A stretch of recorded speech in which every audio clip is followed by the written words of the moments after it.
Hey guys, welcome to Listen Bitch Presents Tell Me Why You're Special. This is the arena where we don't just talk about success, we talk about who you have to become to survive it. Because the truth is, life doesn't ask permission before it punches you in the face.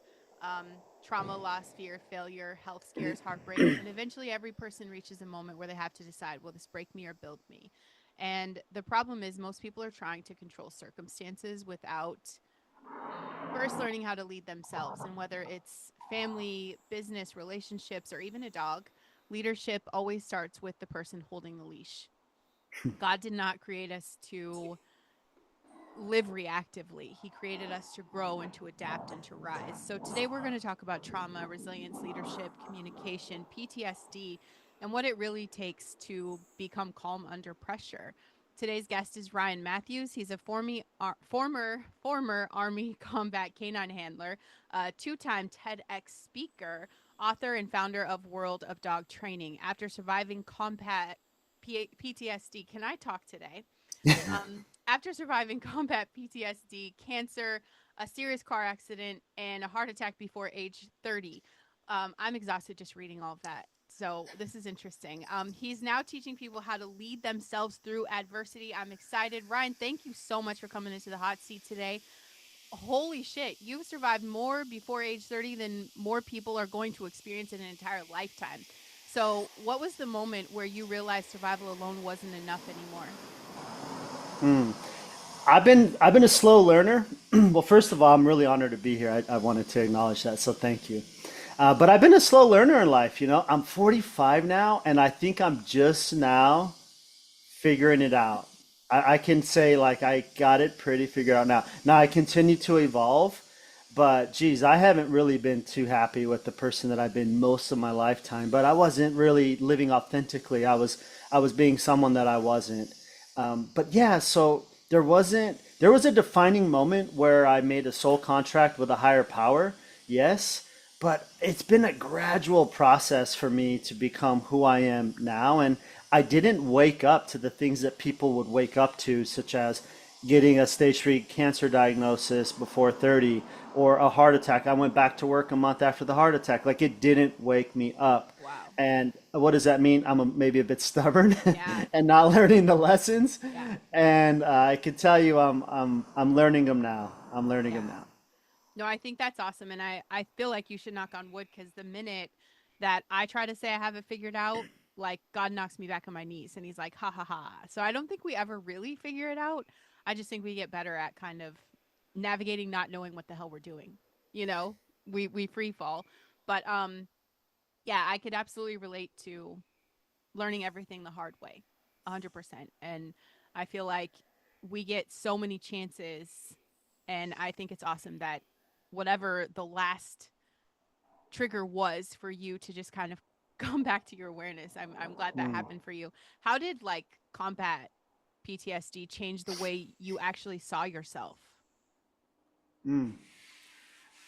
Well, that's a really interesting question because with the way that PTSD showed up for me, I was doing everything but looking within. I was always looking externally as like a survival mechanism. I trained bomb dogs in the army. So when I came home from the war, I was constantly thinking, will that blow up? Will that blow up? I remember once I was with my ex-wife at the time. I think she was driving. Maybe I was even coming back from like a chemo treatment. I don't remember, but I remember the scenario of she was driving and there was trash in the middle of the road, like just debris, like Yeah. you all civilians wouldn't think anything of it. No. And I'm like, look out, look out. And she didn't know what I was talking about. Yeah. She didn't have any Yeah. experience with combat military, whatever. I grabbed the steering wheel so she doesn't run over the debris. She doesn't run over this trash. Wow. And that was like, wow is right. Like I was just like, what did I just do to her? What did I just do to us? And I'm like, I know that's trash, but in that moment, no, I just was going back into combat. And so I was always looking externally. I remember being physically with someone, say at a restaurant, but I was never really present, right? I Right. was You're always physically, just like but I was always looking scanning. I over would your check people's shoulder. hips and ankles and Yeah. seeing if they're packing anything. I already knew the exits. I'm already analyzed everyone in the room. Yeah. Who would I have help me in a threat situation, or who is a threat, and like and but never truly enjoying the moment, never Right. truly being present with the person in front of me, and that really sucked for me and for them. But that's and when I say like I'm figured out, I guess what I meant to say is like I figured that piece out. Yeah. I figured out how to function when I can drive over trash. I did it yesterday. Congrats. I mean, Yeah. celebrate the small wins, man. Oh man, I remember talk about celebrating wins. I remember once I was walking in sewer manhole covers, if you know what I'm talking about. They're like Yeah. 2.5 feet in diameter, flush with the ground. That is like you could put a lot of stuff under there, right? In Right. regards to explosives. So Hmm. before I would always walk around them. If I'd be holding hands with someone and walking down the street, I would go around it, and that's kind of weird. That's like that's kind of odd, right? But I almost felt like I couldn't help it. But then I was like, hey, this is ridiculous. Yeah. So I put like one toe on it, and I'm like, nothing happened. I'm cool. And then I put half my foot, and this was an incremental process. By the way, this is the same way that I help dogs that are fearful. Same Yeah. process. And so the point is that eventually I was able to like celebrate and jump up and down, I and love I it. like said a mantra, and so they say that the brain doesn't know the difference between a truth or a lie. Right. And so I just try to reprogram myself and my Tell the thinking. And truth. so that's more of what I meant when I say got some Yeah. stuff figured out. No, I love that. And you're absolutely right. The brain cannot tell the difference. And that's why, you know, sometimes my phone goes off and I think, I'm about to fight a tiger when it's just a text message, right? Like, 'cause Mm, my brain just doesn't know. But what is trauma? Because I mean, you kind of been through some trauma. What does this do to the ability to trust yourself? mm. That's a difficult question. I've never been asked that before. I think that I've just always looked like externally, or I've never really looked like how I manifested that, right? Or Yeah. how I'm accountable. But I did feel as though I was just well, I guess I could say like I wasn't willing to take accountability, Yeah. the stubbornness and whatever, and I don't know. I don't think that big of a deal of any of that stuff, to be honest with you. Yeah. I think like I'm a warrior. Like I'm just I can handle stuff. Um, Although I say like I don't want to have to do warrior stuff anymore. Yeah. So yeah, I think that I could handle it. I wasn't willing to look at lessons and the lifestyle that I was living, holding grudges. Maybe that's why I got cancer. Ah, I was a workaholic, and that's how I would cope with PTSD and wouldn't take time off. My quality of life was horrible. So it's like, okay, well, if cancer will knock you down, here's a heart attack. mm, I had a widowmaker, and went back to work a month later. I needed my drug, and my drug was work at the time. And training dogs, training yeah. dogs. Will you still work? Do you still work with dogs? You work with dogs every day? Yeah, I do. Yeah, Yeah. I do it here in Southern California, but I do it globally as well, and it's been really great. But I've been doing more public speaking. We launched a brand called Instinct to Impact, where I combine forces with these two incredible world-renowned horse trainers, and we put on experiential workshops with horses and dogs, Nice. and we teach lessons about leadership, communication, conflict resolution, self-awareness, but we let the animals teach the lessons rather than us doing a keynote that people are burned out on. Yeah. Well, I mean, working with these dogs, what has it exposed about human behavior that you think people just don't admit, like that personal responsibility? Mm. A lot of people, I've trained over 6,000 dogs. So when I say this, it's coming from the lens of meeting a lot of people, and that's been amazing. But I also get to see their strengths and where they could improve upon. And a lot of it is the dog is filling a void in the person's life. So they'll overcompensate. The kids left the house, so the dog is their kid, right? Or the person's not comfortable being vulnerable and open-hearted and minded with their partner, but they will with the dog. show that love towards the dog. And it's really just a lack of being willing to rip yourself open to that, to your loved one, and they deserve that. And so dogs are really a safe place for us as humans, what I continue to see. And I think that's beautiful. But the second TEDx talk I did was let's treat each other more like dogs. And the reason why is it that we're so amazing with our pets, but not always our partner, not always our family, not always our loved ones? And I don't think that's fair. I think we got to show up for each other as humans more. Yeah. I'm gonna start greeting my husband like I do our Rottweiler and just be like, he's just a baby. Oh, look at you. And my husband's gonna leave me. But no, that's so funny. I totally understand what you're saying. Um, what's a lesson from the military canine work that you think applies to relationships? Mm. Kind of like you're saying, dogs, we should treat each other like our Yeah, dogs. absolutely. Well, the working dogs are a lot different than a pet dog. They are Yeah.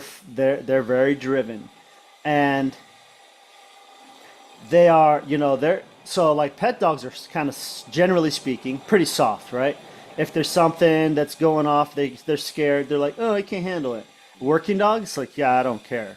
So if we can have that resilience with our relationship with ourselves, with how we face the world day in and day out, I think we'll be really happy with what we get. So what I'm saying is like be resilient through uncomfortable conversations, Mm-hmm. being comfortable, being uncomfortable in our communication with our partners or in business or whatever.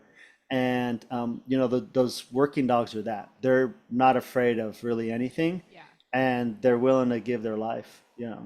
They're extremely, extremely loyal, Loyal. but they also, this is pretty profound, they have like this cool balance of like call it masculine and feminine, right? And so this dog could be a total gangster and want to almost kill someone, Eat right? everybody's face off. Yeah. And there's a switch though. There's a time and place. So the dog bringing on that warrior spirit, but then when it's you in downtime, you're not on a mission with that dog, not all, but some are, very loving and very Yeah. affectionate, and you would never know it was the same. And so Until that's they're, just like an incredible balance yeah. of this masculine and feminine, this hardcore gangster side, and this very loving, loyal, nurturing side. I think that's valuable for us, a time and place for how and when we should show up, given the situation and people in front of us. Yeah.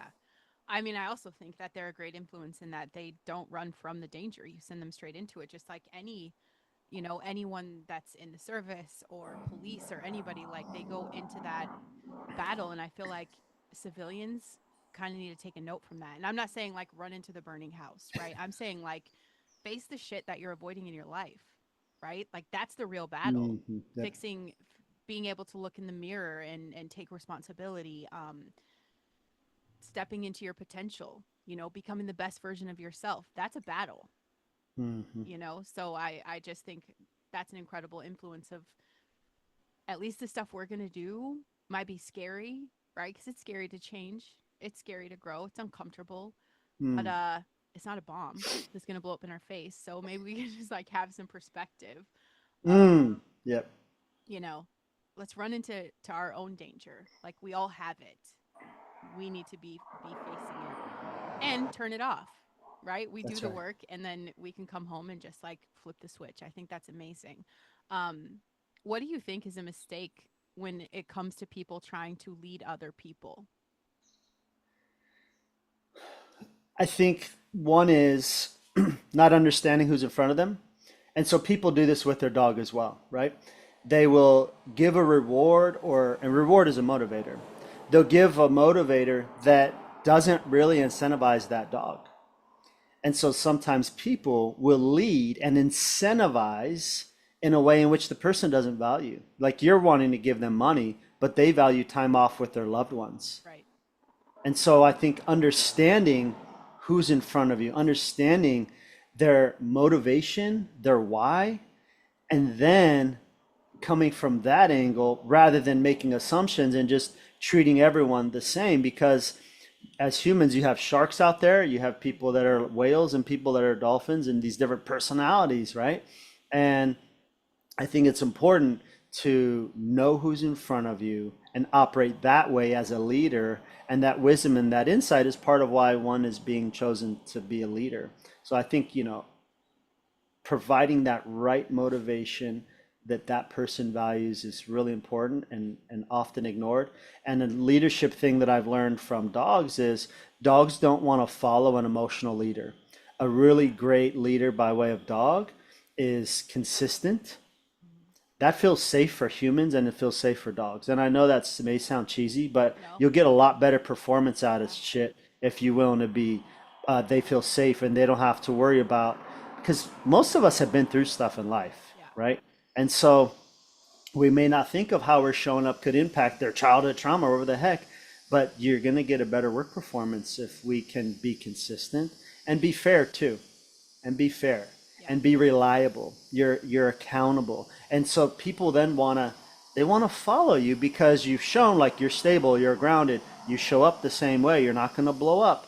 And they're like, you know what? I can get behind what you have going on because you're grounded and you're presenting yourself in a way that's easy to get behind and want to follow. Yeah.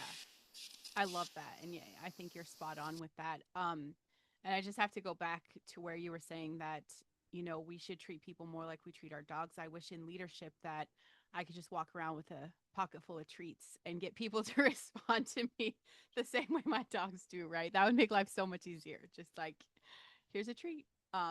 Yeah, if only it was that easy. How much of leadership is really like just to go off of what you just finished saying, it, that emotional regulation? I think it's a lot of it because, well, for one, for self is like how clear are your thoughts and you guiding the team if you aren't grounded, if you're not solid within yourself, if that's not there, you're not going to make decisive decision. If you're not providing that visionary mindset and already you've weighed out pros and cons, cause and effect of things, then what happens is you make a hasty decision that impacts others, and then that starts to impact what? The trust Yeah. that you guide people in a way in which they can get behind because the outcome resulted in something not favorable. And so, yeah, I think that leaders leaders have a great gift but a huge burden too, right? Yeah. Because you are essentially guiding these other lives which influences their life and the moments of their life that they won't be able to get back. So we deserve or sorry, people deserve for us to lead them in a way of which it's for highest good and we're thinking of everyone involved. Mhm. I think that's really important. I had a meeting the other day and the guy was like, I look for a win-win. And I said, I'm with you, man. I usually look for like four-way wins. Yeah. And I wasn't always that way. Remember when I said, oh, I got some stuff figured out? There's another example. Yeah. Before I wanted to insult you. If I was negotiating with you, I would want to insult you. Yeah. I want to hurt your feelings. I didn't Yeah. care. Well, now, no. I want everyone to feel good. It's just changed, and Yeah. that's another example of figuring some stuff out. No, I think that's amazing, and that's another small win to celebrate. I think that's big growth. What do dogs? What do dogs teach us about communication that humans just get wrong? Hmm. Well, dogs like humans communicate a whole lot non-verbally, but we tend to focus so much on what we're hearing from others rather than just reading the body language. And dogs are saying a lot, right? They feel like family members and they're so personable. But think about how many words that the dog says do you really understand? Hmm. It's nothing. So they're communicating telepathically. Most people won't be able to pick up on that in this lifetime, but some will be able to figure that out. And what I'm talking about is visualizing or giving a command without ever saying a word and your dog goes and does it. That's Yeah. possible. That's some of what I teach with the right people, with the work I do. That's pretty magical and pretty special. I think you're able to do it with your Rottweiler. Yeah. Is that right? Him, yeah. The Shepsky, no, he's a mouthy little shit. Like he talks back more than my kids ever have. Of Like he's course, it's a very, Shevsky. and I just am always like, I imagine he's just cussing me out. Like I don't know what I have no idea. He just screams at me, and I'm like, buddy. But yeah, the Rottweiler. I mean, he's just not on the same. level. Like the Shevsky's so smart and he's like a human. And I I mean I love my rat, but he's just a big dummy. He's a big dumb Mm. baby. Big dumb baby. And he'll just do whatever. He's food motivated, so he's easy, you Oh, know? that's cool. Yeah. But no, they do. And I feel like cats are kind of the same way. I have naked cats that are not like regular cats, but Uh-huh. there's communication. There's, Mm. it's animals are amazing. I They think, are. they are a great model for us, and dogs alone, I mean, they teach you that unconditional love. Hmm. You've seen that meme about um the husband saying, I could lock my wife and my dog in the car and only one of them is going to be happy to see me in the car. Like, that's the thing. And I love that for my husband. I've never been a fan of the big dogs. He loves it. That's when he comes home, he gets the big belly rubs, he gets all the loving. So I just that unconditional love, it's amazing It is, yeah. And they show up enthusiastically. every And time. we don't always show up enthusiastically with each other, and people value that stuff. They like Yeah. that kind of thing, you know.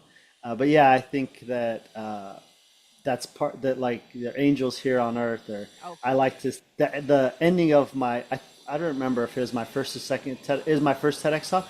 I said something about like God being spelled back, or sorry, dog being spelled backwards, Yeah, it makes a and lot of sense. I think it's kind of cool. It's kind of Yeah. interesting. But yeah, they're super magical, and it's Yeah. I feel really honored to be able to work with so To work many. with them, that's Um, amazing. yeah, that are not regulated, and it's usually because the humans have done stuff, they've conditioned things, and Of they've put their course. stuff onto the dog, and then the Yeah. dog starts acting a certain way. But it's Yeah. been really good. No, I totally see that, and I think we don't deserve them. Like, it Mm. doesn't matter what we do. I think we just don't deserve them because they are just incredibly loyal no matter what, and no matter how I feel, they are just always there. I'm still gonna Hmm. go try to greet my husband the way I do the Rottweiler, just like, oh, he's just a baby. Film that one. We would The love to baby see it. talk, I will. He's just gonna look at me like, what in the, what are you doing? But no, I think that's all of this is great. Was it ever a question of what you were gonna do when you weren't in the military and stuff? Did you know you were always gonna work with dogs?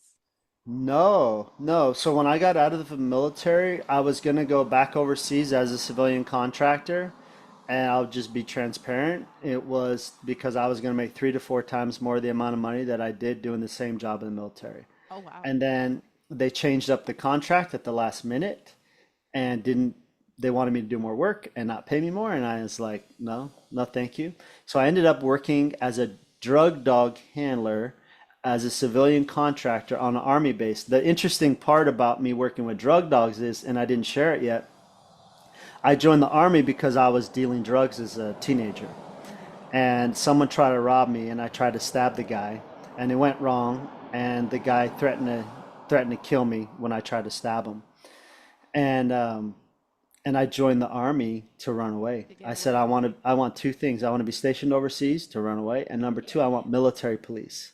So I was dealing drugs, then I go into military police. Opposite spectrum. Opposite. Because, there was something in me that was like, you need discipline, but I wasn't able to get it with what I had, who was with me, around me, in Yeah. front of me, whatever you want to call it.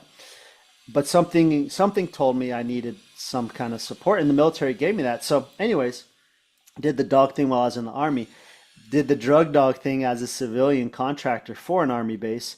But I met someone really, really incredible on this island, and we ended up doing a long distance relationship. We were in a horrific ATV accident Oh. that almost killed her. I didn't have it as bad. The ATV crushed her body, and I moved out of state to go be with her and help her get back to health. And I didn't know what to do for work when I was out there. And I did a bit of research. I shadowed some dog trainers. I'm like, a civilian dog training is very different. Yeah. I was like, this stuff is easy, man. And then the lady started paying me to go like speak to her clients. And I got to give a shout out to Cesar Milan, because at that time I was doing a lot of research and learning from Cesar Milan, and he really helped me a lot with starting my pet dog training career. And I was like, this is pretty easy. I bought into a franchise then in 2008, I made 10,000 my first month in business, and I was like, this is kind of cool. I think I could Yeah. rock this. And that's all I've been doing so all I've ever done as an adult is work with dogs Yeah. since I was like 21 years old, I think. Yeah. That's amazing. But what is the contrast of like training regular? Is it easier to train, pets rather than Mm. military or police dogs? Oh, geez, good questions. No one's ever asked that one either.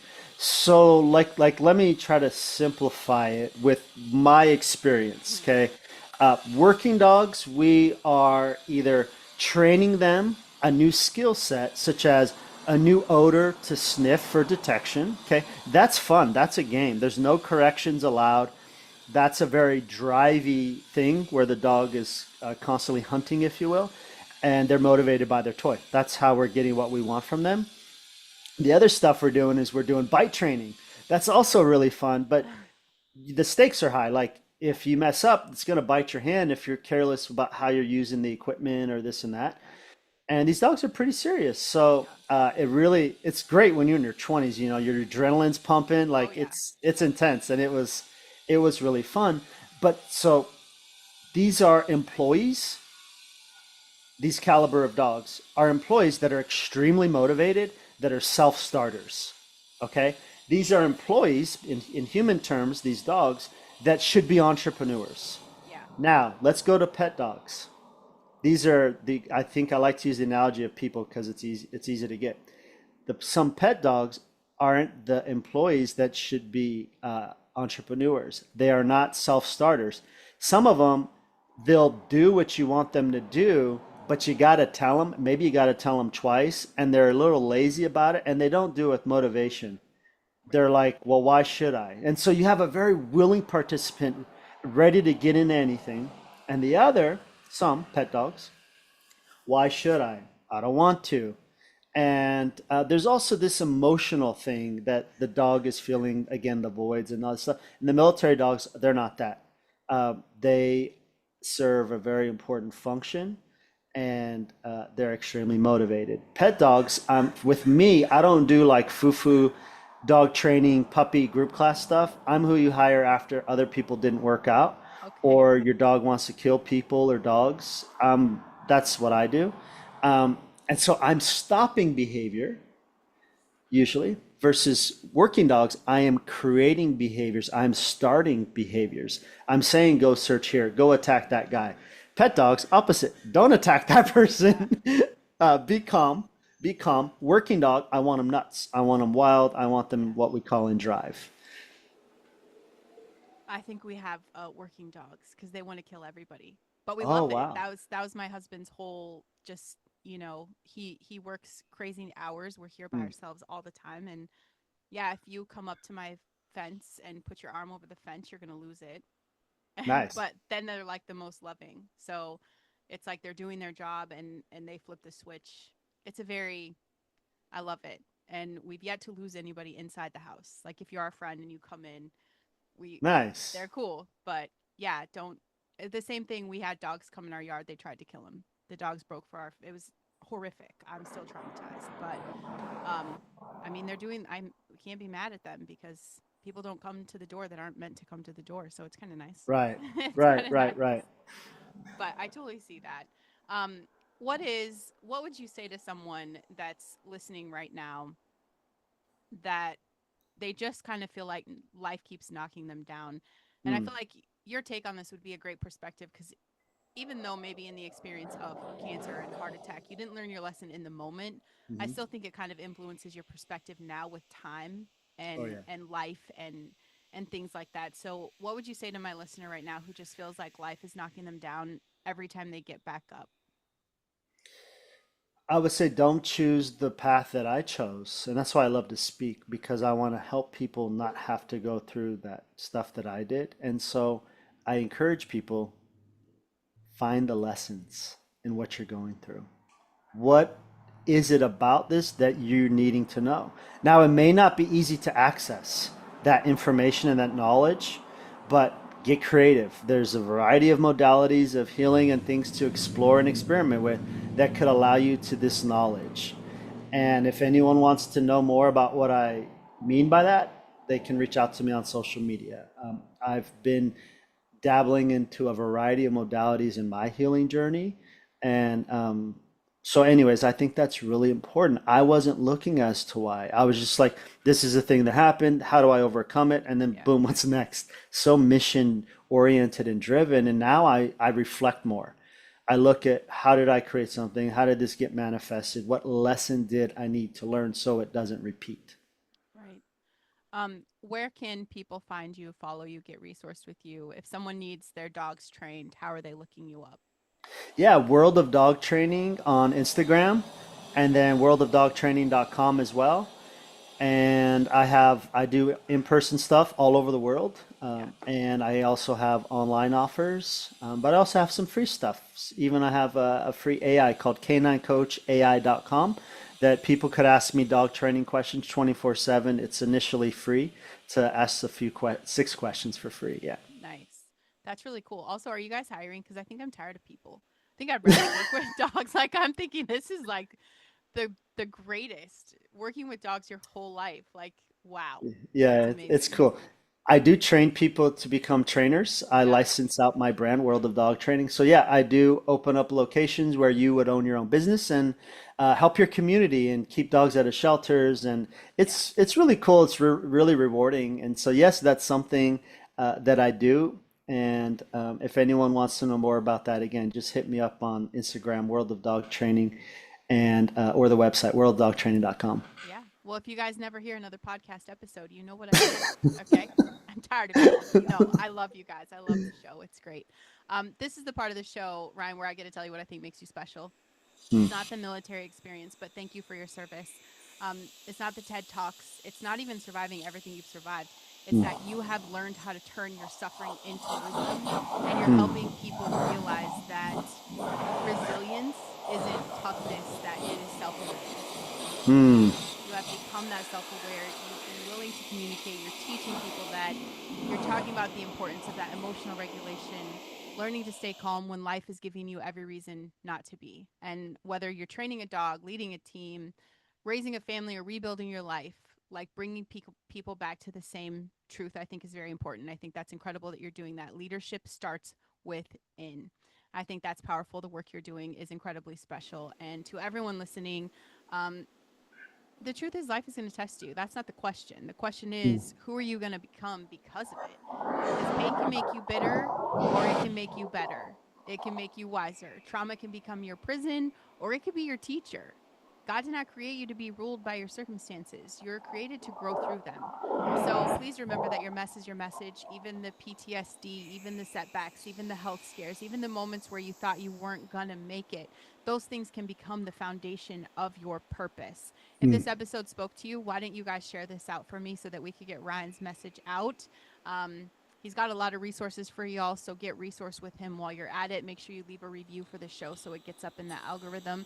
And if you guys are ready for the hot seat, I dare you to come tell me why you're special. Ryan, this was awesome. Thank you so much for It taking the time was. out of your day for this. Yeah, it was my honor for sure. I enjoyed it. We should do it again. It was For really great. sure.